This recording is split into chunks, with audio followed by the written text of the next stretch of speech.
Saludos y bienvenidos de nuevo a este programa que en IFM Noticias hemos llamado Candidatos en IFM Noticias, un espacio que hemos creado para que ustedes desde sus casas aprendan a tomar decisiones informadas y a conciencia. Recuerden que en el 2026 nos estamos jugando más que un nombre en la Casa de Nariño y esta vez no nos podemos equivocar. Hoy vamos a conversar con la senadora del Centro Democrático, Paola Holguín, quien también es precandidata a la presidencia de la República. Como ustedes saben, en este espacio no solo conversamos con los candidatos a la presidencia, sino que ahora también venimos con los candidatos al Congreso y sacamos este programa cada vez que es momento de ejercer la democracia en las urnas. Acá van a conocer ustedes un poco quiénes son estas personas, qué han hecho, qué hacen, pero sobre todo qué están dispuestas a hacer por el país. Senadora, bienvenida a IFM Noticias. Laura, muchísimas gracias, feliz de estar en IFM Noticias y obviamente toda la audiencia, mil y mil gracias por acompañarnos. Senadora, ya esta es la segunda vez que usted pasa por candidatos en IFM Noticias. La primera ya fue hace un tiempo, en esos primeros pasos, en esta nueva aventura que usted decidió pues enfrentarse para llegar a la Casa de Nariño, donde, como mencionábamos, ahora nos estamos jugando más que un nombre en el 2026. ¿Cómo va este camino? ¿Cómo va usted? Me imagino que ya se siente el cansancio, sí, ya todo este año recorriendo. Así es, ya llevamos un año en una campaña que ha sido especialmente difícil, dolorosa, porque lo de Miguel es una marca que va a estar por siempre y en este proceso está siempre presente. Difícil por el ambiente tan enrarecido, porque el tema de seguridad es complejo, porque el gobierno hace cada día la campaña más tensa, pero a la vez feliz. Ya llevamos un año desde que se hizo ese primer foro de precandidatos en Barranquilla y ha sido un año de aprendizajes, ha sido un año de incluso de uno mismo pensar muchas cosas de manera diferente. Y yo también siento que a pesar de lo retador y de esa incertidumbre que uno ven los colombianos, también hay en el fondo esperanza de la transformación y de lo que viene. Justamente esa esperanza la veíamos hace poco en el Congreso de la ANDI, acá en la ciudad de Medellín, en Plaza Mayor, donde se sentía ese ambiente de volver a creer, de confianza, de entender que Colombia ha atravesado también momentos muy oscuros en el pasado y hemos logrado superarlos, y pues esta vez no va a ser la excepción. Hablaba usted de los foros. El Centro Democrático es el único partido realmente que ha venido de manera juiciosa y disciplinada llevando a cabo cada 8 días estos foros, que además han sido foros ampliados, donde ustedes no solo conversan entre los 5 precandidatos presidenciales que hay por el Centro Democrático, sino que también invitan a otros más, a esas personas que de alguna u otra manera pues se identifican con los principios, que más allá de una ideología tienen claro que la ética y la construcción es ese aliado o ese valor que no podemos perder. ¿Cómo han sido estos foros y esas conversaciones que ustedes han tenido con las otras personas que también están dispuestas a darse esta batalla? Ha sido súper bonito. Nosotros llevamos un año en procesos del partido, presenciales, otros virtuales, y empezamos hace unos meses unos foros ampliados que han sido una experiencia súper bonita, porque van muchos sectores y hemos logrado encontrar que en medio de la diferencia hay muchos puntos en común. Entonces hemos estado en esas conversaciones con el equipo de Fajardo, con Cárdenas, con Galán, con David Luna, con Abelardo, Vicky, con Pinzón, con un montón, con Oviedo, de grandes seres humanos, y es súper bonito porque claro, existen matices, visiones diferentes, pero en el fondo uno siente en todos un genuino anhelo de una mejor Colombia. Eso ha sido bonito, y empieza uno a encontrar, por ejemplo, que todos entendemos que hay que recuperar la seguridad, que es un derecho humano, que es un bien público, que tenemos. Me pareció súper lindo en el de salud, porque todos dijimos hay que rescatar el modelo de aseguramiento mixto, teníamos un buen modelo de salud. En el de finanzas públicas todos coincidimos en que hay que reducir el Estado, que hay que hacer más eficiente el gasto. Entonces empieza uno a encontrar, con matices y las obvias diferencias, unos puntos comunes muy importantes que tienen que ser la base de la plataforma para la elección en marzo de ese candidato único a primera vuelta. Es muy importante eso que usted mencionaba, los matices, porque realmente en esas diferencias es donde hay democracia y es lo que tenemos que aprender a evitar, a respetarnos en medio de esas diferencias, a escuchar más que conversar, para que justamente no vuelva a ocurrir el tema del magnicidio de Miguel Uribe Turbay, pues que algo que nunca vamos a olvidar y que nos acompaña permanentemente. Hablemos un poco de lo que preocupa hoy en día a la gente, pues además de los innumerables retos que tenemos, la famosa constituyente, a la que el presidente, pues nosotros creemos desde IFM Noticias, pues que eso es una más de sus cortinas de humo, de su intención de desviar la atención. ¿Cómo lo ven ustedes? Porque pues se va a llevar a cabo en las próximas horas él convocó a una marcha en la Plaza de Bolívar, supuestamente para recoger firmas para esto. Bueno, ese es un nuevo embeleco de esos que le dan a Petro, como el de la consulta y todo eso. Ellos sí tienen un texto, ya lo conocemos, sí, donde borrador, hablan de un poco más de 70 integrantes, esto, aquello. La verdad es que al día de hoy eso no va, y no va porque no lo han radicado en el Congreso, y si va a ser por firmas, el registrador ya informó que allá no han inscrito ningún comité, que no les han entregado planillas, entonces yo no sé si es que van a recoger en una servilleta, en un papelito, en un cuaderno, pero la realidad es que oficialmente hoy no tienen comité radicado ni planillas para las firmas. Y si lo van a hacer a través del Congreso, pues a esta hora todavía no han radicado el proyecto. Sea como sea, igual tendría que pasar como cualquier ley ordinaria por 4 debates, el control constitucional respectivo, y después se daría la votación. Yo estoy viendo todo eso sumamente apretado en tiempos. No, él sabe que no le da, él en el fondo sabe que no le alcanza. Sí, es más como un elemento distractor y una banderita para agitar de esas que le gustan a él en campaña, porque él no entendió que ganó y tenía que gobernar, pero sí ha estado más de 3 años en una campaña sumamente radical y hostil. Además conversábamos usted y yo antes de entrar a la entrevista que esto puede ser también una forma de desviar la atención de lo que realmente sí es importante, como es el tema de la financiación de su campaña presidencial. Sí, es que ahí ya hay unos temas muy duros que están rondando sobre la cabeza de Gustavo Petro. A las investigaciones que se estaban surtiendo en Colombia por violación de topes de campaña, una posible financiación indebida, falsedad en documento público y falsedad procesal, se suman ahora las declaraciones del Pollo Carvajal. Él ya había dicho eso en España, pero ahora resuena más cuando en Estados Unidos dice: Petro tuvo financiación de la narcodictadura en Venezuela, y también por lo que dijo esta semana el subsecretario del Tesoro de Estados Unidos, y entró plata sucia a la campaña de Gustavo Petro. Continuemos el tema de Estados Unidos, otro de los que preocupa hoy en día. Cada día se eleva más el tono, por más que él diga, le voy a bajar, me reuní con este, con aquel, llegamos a acuerdos, llegamos a nuevas formas de encontrarnos, otra más de esas historias de él de controlar la narrativa. ¿Cómo ve usted eso y cómo se podría recuperar esa relación con un aliado tan importante como es Estados Unidos? Yo estoy segura que después de la primera vuelta, cuando ganemos, se van a recuperar inmediatamente las relaciones. Mientras Petro sea presidente, eso es muy difícil, porque parte de la agenda de Gustavo Petro es alinear a Colombia con los regímenes antidemocráticos y alejarnos de los aliados tradicionales. Uno ve los acercamientos con Irán, aquí vino el vicepresidente de Irán a la posesión de Petro, los esfuerzos que hace frente a Siria, a China, ahora está preocupadísimo a por Rusia, el tema de Palestina, y en cambio rompe relaciones con Israel. Llevamos 9 meses en tensiones con Estados Unidos. Hacía 30 años no nos desertificaban y nos desertificaron de nuevo.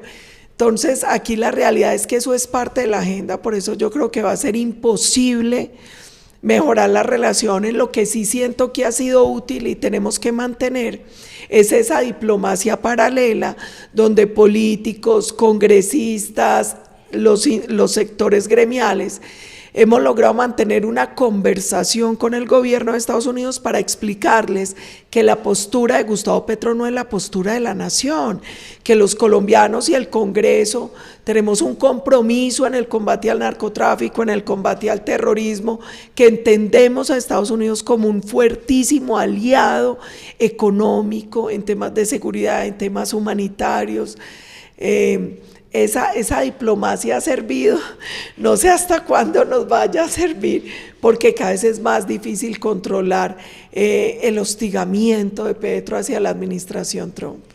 Hablábamos también ahora hace unos minutos de los foros del Centro Democrático y en medio también de los rumores que hay en el país por la incertidumbre, no los miremos tampoco con una mala intención, hay una incertidumbre, hay un miedo, todo el tiempo pues es inevitable caer en esto, pues se ha hablado de una posible fractura dentro del Centro Democrático. ¿Qué nos diría usted de esto? Que no hay ninguna fractura, que estamos haciendo muchos esfuerzos para que el proceso culmine de una manera como se la merece el partido, bonita, alegre, democrática, tranquila. El 28 de noviembre vamos a anunciar nuestro candidato único que irá a la consulta en marzo. Yo siento que ahí en lo único que estamos como ajustando es cuál va a ser la empresa, pero todos ya estamos de acuerdo que va a ser una encuesta, que va a ser una encuestadora internacional, que el 28 anunciamos el candidato. Yo creo que ahí no hay mayor dificultad y además nosotros tenemos una ventaja. Este es un partido de patriotas y para ninguno jamás su proyecto personal o partidista va a estar por encima de los intereses de Colombia. Entonces mi mensaje para los colombianos es: estén tranquilos, de estos 5 candidatos va a salir un hito solito, con el respaldo de todos, espero que toda la militancia también esté acompañándolo, rodeándolo y que logremos tener el mejor resultado en marzo. Hablemos un poco de esa consulta que habrá en marzo. La gente, hay personas que todavía están algo perdidos, digamos, en eso, y en IFM Noticias nos gusta hacer un poco de pedagogía, porque entendemos que gran parte de los problemas que hay en el país y en el mundo es por desconocimiento. Entonces contemos un poco cómo hacer esa consulta, quiénes podrían entrar ahí, o por lo menos a quienes el partido también les ha manifestado la intención que se vinculen a ella. La consulta es muy sencilla. El día que los ciudadanos vayan a las urnas, el 8 de marzo, que es el Día de la Mujer, eso es premonitorio, sí, ¿no? Van a votar por los candidatos al Senado, a la Cámara y también los candidatos de las coaliciones presidenciales. En ese tarjetón, en el tarjetón de la coalición, nosotros hasta ahora hemos invitado a muchos sectores. Nosotros tenemos la puerta abierta. Nosotros lo único que hemos manifestado siempre es: el acuerdo no va a ser una componenda politiquera, esto va a ser un acuerdo en torno a una plataforma donde el que quiera sumarse a esa plataforma es bienvenido.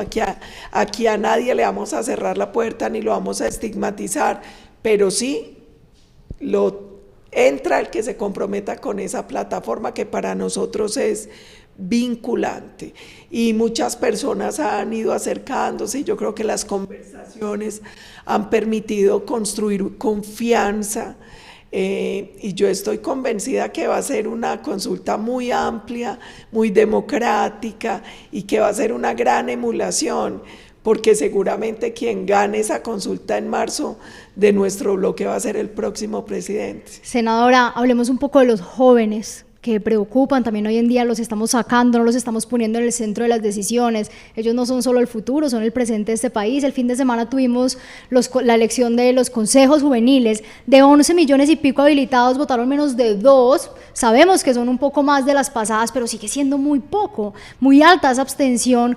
¿Cómo involucrar a los jóvenes realmente pues, en estos temas de política y cómo hacerlos parte también de un plan de gobierno? Sí, varias cosas. La primera es, en la primera elección de los consejos municipales de juventud participó como el 10%. Así es. En esta fue alrededor del 12%, pasamos de 1.2 millones a 1.5.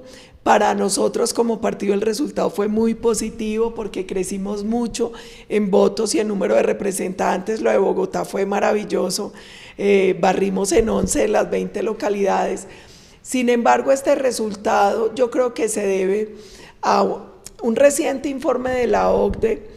Decía que los jóvenes son incrédulos de la democracia y de la institucionalidad, que la pandemia y la digitalización los llenó como de más incertidumbre y de más negativismo, porque ellos sienten que no hay transparencia, que no hay oportunidades, que la democracia no les está resolviendo sus preocupaciones. Yo creo que lo más importante hoy es recuperar la confianza de los jóvenes. Y en ese sentido hay varias cosas. Nosotros tenemos un COMPES desde 2021 que establece la Política Nacional de Juventudes al 2030. Nadie se ha preguntado si eso se está cumpliendo o no y cuáles son los avances. Tenemos que revisar ese COMPES, cómo vamos en esa Política Nacional de Juventud. Yo creo que tenemos que fortalecer otra vez la Consejería Presidencial para la Juventud y crear un observatorio del delito que un observatorio de política de juventud que nos permita monitorear si de verdad estamos incluyendo a los jóvenes en la política pública, si estamos teniendo avances. Yo también soy consciente que necesitamos una gran revolución educativa y en el tema de formalización laboral y emprendimiento.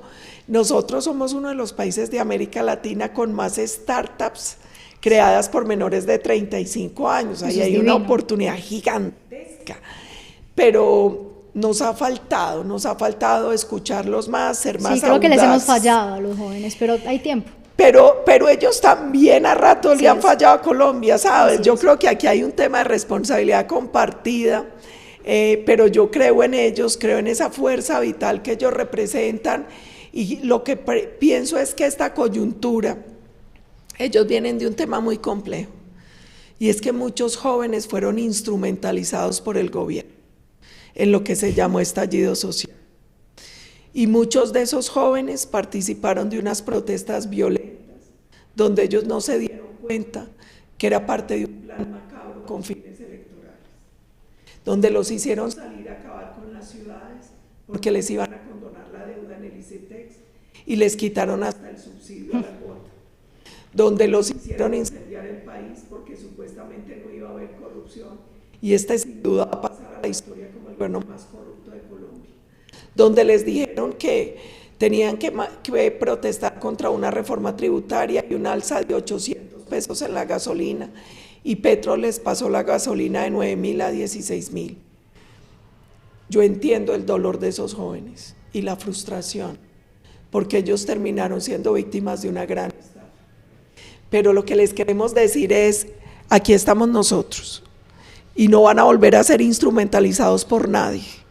Y estamos aquí para escucharlos y que nos escuchen también, para que construyamos conjuntamente y transformemos a Colombia en la Colombia que todos soñamos para el futuro, que ese futuro es posible, que nosotros sabemos que la realidad hoy es muy distinta a la que nos tocó a nosotros en la juventud, que entendemos que hoy hay muchos retos también por la digitalización, por el envejecimiento de la población, por las nuevas formas que hay de todo, económicas, pero que podemos salir adelante y los necesitamos a ellos. Y esa manipulación de la que usted habla y esa estafa de la cual fueron víctimas se ve perfectamente también cuando los sacan a las marchas para proteger al gobierno, para apoyar al gobierno en sus reformas. Se les pregunta qué es lo que les gusta de esa reforma o qué es lo que resaltan y no tienen ni idea. Siempre dicen no sé, y uno dice bueno, da lástima, pero hay esperanza y hay que seguir creyendo en ellos.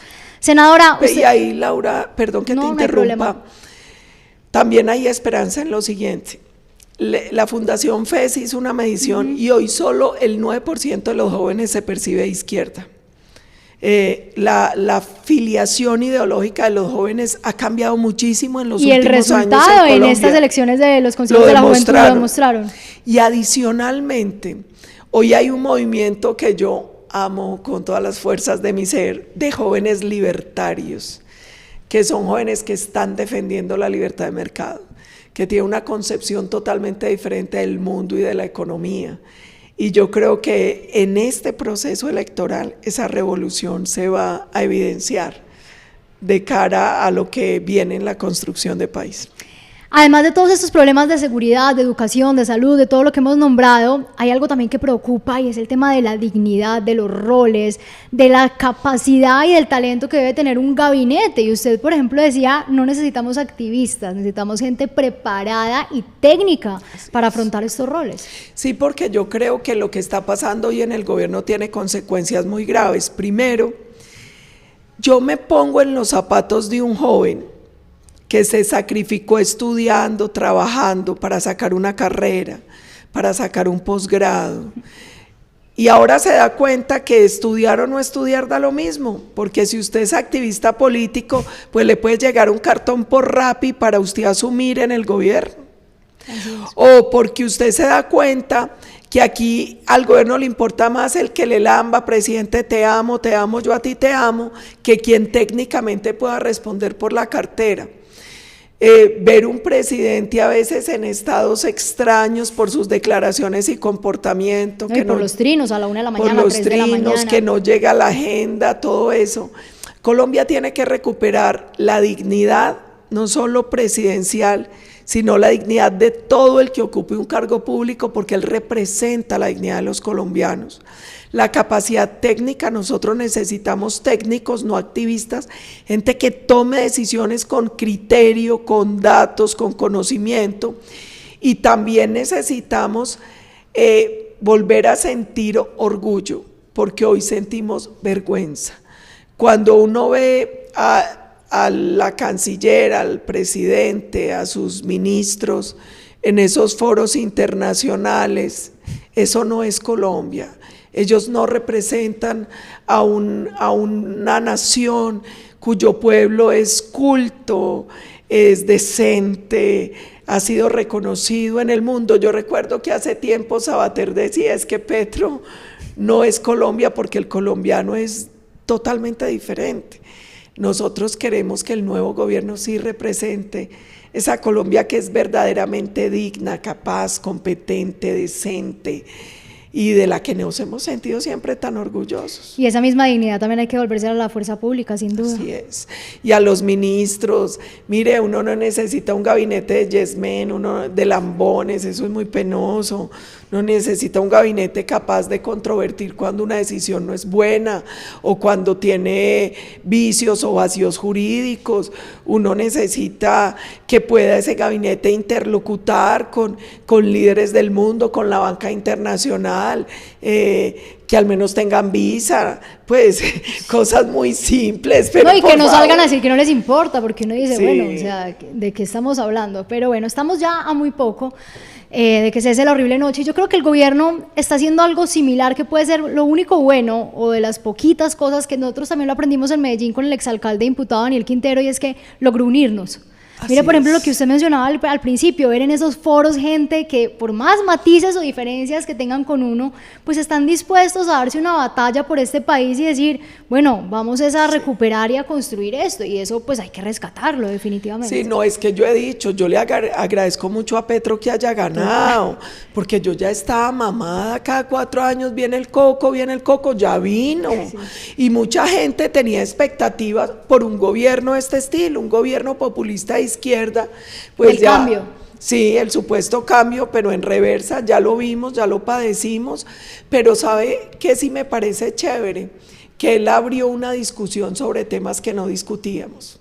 Así es. Aquí la gente daba por hecho que íbamos a vivir en democracia, daba por hecho la propiedad privada, daba por hecho la libertad, daba por hecho el acceso a la salud, da por hecho un montón de cosas, y no se da cuenta que detrás de eso habían sacrificios, instituciones, estructuras, habían un montón de cosas, que eso no se sostiene por generación espontánea. Y también creo que esto a muchos nos hizo pensar que hay unas transformaciones muy profundas que también tenemos que dar, porque tampoco podemos seguir como en neutra, creciendo mediocremente en la economía y no haciendo las transformaciones de fondo que Colombia necesita. Entonces, incluso para nuestra propia reflexión fue sumamente importante, y porque Petro evidenció esa crisis global de populismo, de polarización, de posverdad, también nos hizo reconocer que no estamos comunicando bien, que tenemos que mejorar nuestra capacidad para comunicar, nuestro nivel en el debate político, y entender que gobernar es una responsabilidad de educación del ciudadano. No, y que ahí también se fractura la democracia, o sea, en el nivel del debate definitivamente sí, lo tenemos que elevar de una vez. Senadora, hablemos del Congreso. tan importante hoy en día. Usted tiene la experiencia y hoy en día pues es una persona capacitada para hablar de esto y la relevancia que tiene un congresista. Se vienen también las elecciones del Congreso en el mes de marzo, consulta, en fin, como lo mencionábamos ahora. ¿Por qué es tan importante que los colombianos también se enfoquen en elegir un buen Congreso que sea protagonista? Primero, porque en el juego de los pesos y contrapesos, el Congreso termina siendo vital. Yo siempre he dicho que a uno nada lo libra cuando tiene un bárbaro gobernando. Sin embargo, un buen Congreso ayuda de pronto a limitar al bárbaro, a direccionar, redireccionar o mejorar las cosas que hay que hacer en Colombia. Y yo siento que el colombiano tiene que tener mucha más conciencia, porque normalmente el colombiano vota por el que le digan o ni vota. Entonces, primer ejercicio, que voten. En Colombia vota la mitad de los ciudadanos que pueden votar. Aquí normalmente no pasamos del 50% de participación electoral. Tremendo. Y eso ya muestra una gran falla en nuestro sistema democrático. Segunda cosa que tenemos que mejorar, que uno no puede votar simplemente porque me dijo X o me dijo Y, o porque es que mira que se ve lo más de bonita en la foto, se ve que es lo más de querida. No, esta vez no nos podemos equivocar. No, es ojo con las hojas de vida, ojo con obras, porque obras son amores y no buenas razones. En época electoral todos los políticos hablan muy bonito, pero ¿cómo ha actuado en su vida pública, en su vida privada? ¿Cómo ha actuado en el sector en el que se ha desenvuelto? Porque hay gente también que le sale a uno con un cuento raro. No, él es muy buen político, pero muy mala persona. No, dejemos la bobada. Si usted es mala persona, no puede ser buen político, porque uno es un ser integral. Es que nos estamos olvidando de lo esencial, de los valores de las personas decentes. Claro, es que hay cosas que uno no puede dar por hecho. Uno dice a veces, no, es que tiene que ser honrado, pero hay gente que no es honrada. Sí. Hay ladrones que meten a ver política. Entonces, yo siento que ahí es muy importante el voto más formado, más informado, más consciente, no dejarse seducir tanto. Mire, las redes tienen un problema, tienen muchas ventajas, tienen muchos beneficios. Tienen grandes desafíos. Pero también tienen grandes desafíos. Por ejemplo, ese cuento de la inmediatez, de los likes, de no sé qué. Pues no todo el que es muy famoso es muy bueno.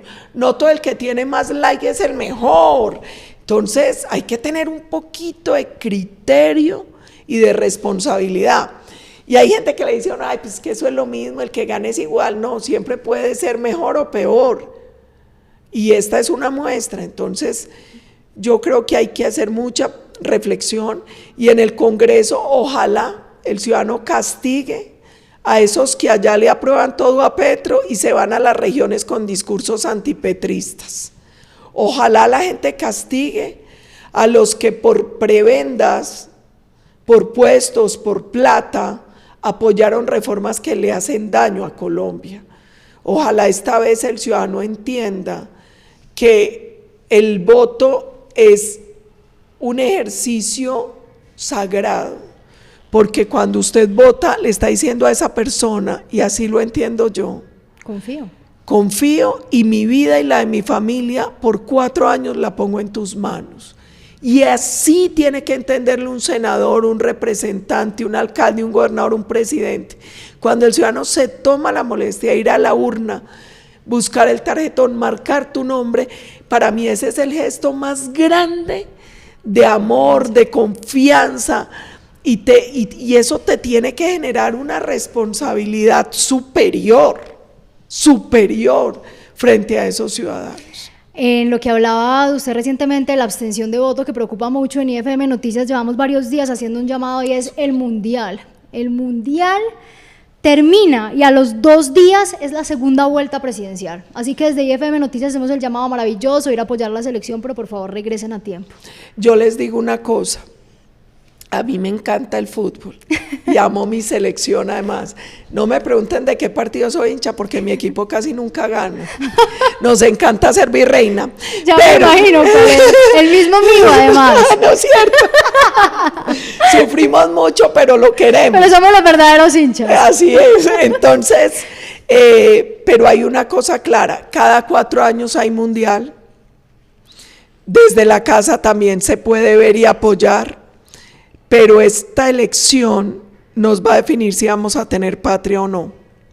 Y en eso es en lo que tenemos que pensar, es que esta elección, y yo creo, Laura, que ahí ustedes han hecho un trabajo que tarde o temprano la historia se los va a reconocer, y es entender que esta votación no es cualquier votación, que este momento de país no es cualquier momento de país, y que la decisión final de Congreso y Presidencia va a determinar si el neocomunismo permanece y acaba de hundir al país, o si lo vamos a rescatar y a transformar entre todos y vamos a ser la nación que merecemos ser.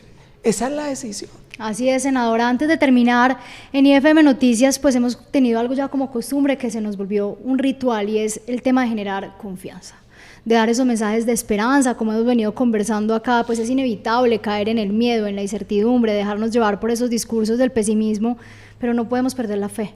Tenemos que entender que a Colombia no solo la vamos a recuperar, sino que la vamos a sacar adelante. Así no queremos que la gente se vaya, que vuelvan a creer que acá hay oportunidades, que de esta vamos a salir. Así que, ¿qué mensaje de esperanza le dejaría usted a los colombianos? Bueno, a mis compatriotas, a los más de 50 millones de compatriotas, a los casi 2 millones que se han ido en estos 3 años sin tiquete de regreso, les quiero decir que cuando Dios nos da el privilegio de nacer en Colombia, tenemos que hacer todos los sacrificios por esta patria. Y yo les estoy haciendo una invitación. Vamos a pensar más allá de lo que nos han dicho que es políticamente posible. Vamos a creer en esta nación en la que tuvimos el privilegio de nacer y en las potencialidades que tenemos. Podemos ser un gran hub digital, un gran hub energético, un gran hub agroindustrial. Tenemos un paraíso que se puede convertir en un eje de turismo y una creatividad que pueda hacer de esta la gran economía. Entonces, creamos lo que somos y de lo que somos capaces. Vamos a dejar de lado el radicalismo ideológico, vamos a dejar de lado el discurso de odio, y vamos a unirnos y a construir con toda la fe, con toda la alegría y con todo el esfuerzo esa Colombia que merecemos. María Corina le enseñó a los venezolanos que no se derrota al que no se rinde, y que esta también era una batalla espiritual. Yo les quiero decir lo mismo, aquí no nos hemos rendido, aquí no nos han derrotado, y Dios no está muerto. Y lo vamos a lograr, y yo tengo toda la fe, y que se tenga el mundo, porque ahora sí van a ver de lo que somos capaces. Un Nobel merecido y que además da esperanza, ¿no? Claro, más que merecido. Se les vio la envidia, se les vio la rabia a esos izquierdosos, a esos aliados de Maduro. Despertarla que sentirla, pero María Corina se merece todo lo bueno, y para mí se convirtió como en el referente de las mujeres latinoamericanas, por esa resistencia y porque ella enseñó que las mujeres cuidamos las naciones con la fiereza que una mamá cuida a un hijo. Senadora Paola Holguín, precandidata presidencial por el Centro Democrático, muchísimas gracias por venir una vez más a IFM Noticias. Las puertas, por supuesto, continúan abiertas, usted lo sabe. No, muchas gracias a ustedes por este ejercicio en favor del periodismo, de la libertad, de la democracia, y no dejen de estimular estas discusiones, estas conversaciones que son fundamentales, y sobre todo esa fe en el país que podemos ser, que yo estoy segura, completamente segura de la gran Colombia que se va a construir a partir del 26. Colombia es más que el gobierno actual, así que nos encontraremos nuevamente en otro programa de candidatos en IFM Noticias para seguir conversando con todas estas personas que están dispuestas a darse una batalla por el país.